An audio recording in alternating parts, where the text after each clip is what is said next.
लेकिन आज के गुजरांवाला के इस अजीम मजमे को शाह साहब, गुजरांवाला के इस अजीम मजमे को मैं गवाह बनाकर कहता हूँ, जो इस मलून का सर उतारे, जो बंदा इस मलून का सर उतारे, इसे जहन्नम वासल करे।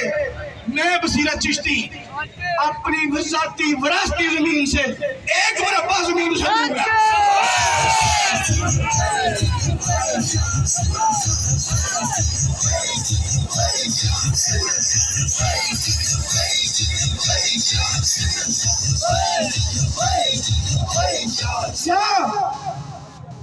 एक मुरब्बा जमीन 25 एकड़ उसके नाम करूंगा। अगर वो बरून मुल्क में रहता हो तो 12 करोड़ रुपया उसके अकाउंट में पहुंचाऊंगा।